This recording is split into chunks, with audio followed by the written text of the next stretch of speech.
বাংলাদেশ, নেপাল সহ বিশ্বের নানা দেশে তরুণ প্রজন্ম জেনারেশন জেড বা জেন জি শাসক পরিবর্তনের প্রতীক হয়ে উঠেছে। দুর্নীতি, অন্যায় কিংবা বৈষম্যের বিরুদ্ধে তারা সোচ্চার হচ্ছে, রাজপথে নামছে।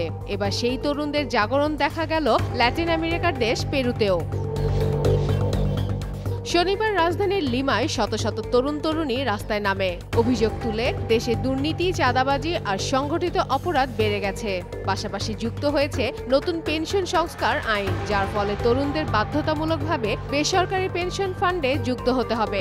অথচ অনেকেই স্থায়ী চাকরি করেন না এবং অনেকের আয় অনিশ্চিত। তাই এই আইনকে তরুণ প্রজন্ম অন্যায় বলে মনে করছে।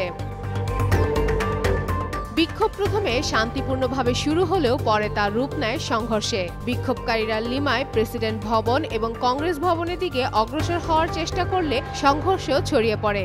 আন্দোলন চলাকালে বিক্ষোভকারীরা ইট পাটকেল ছুড়লে পুলিশ টিয়ার গ্যাস নিক্ষেপ করে। এতে বেশ কয়েকজন বিক্ষোভকারী সহ সাংবাদিকরাও আহত হন। পুলিশ সদস্যদের মধ্যে আহত হন অন্তত ৩ জন।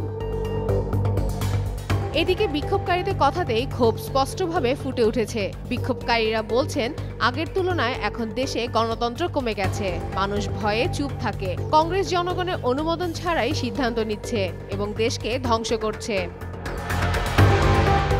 দেশটির রাজনৈতিক বিশ্লেষকরা বলছেন, প্রেসিডেন্ট দিনা বলুয়ার্তের জনপ্রিয়তা দ্রুত কমে যাচ্ছে।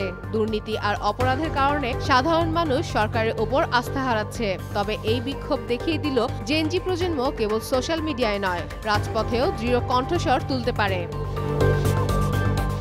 বাংলাদেশ, নেপালের মতো এবার পেরুতেও একই বার্তা বহন করছে যে তরুণরা চুপ করে বসে থাকার নয়, বরং ন্যায় বিচার ও নিজেদের ভবিষ্যতের জন্য রাস্তায় নামতে জানে।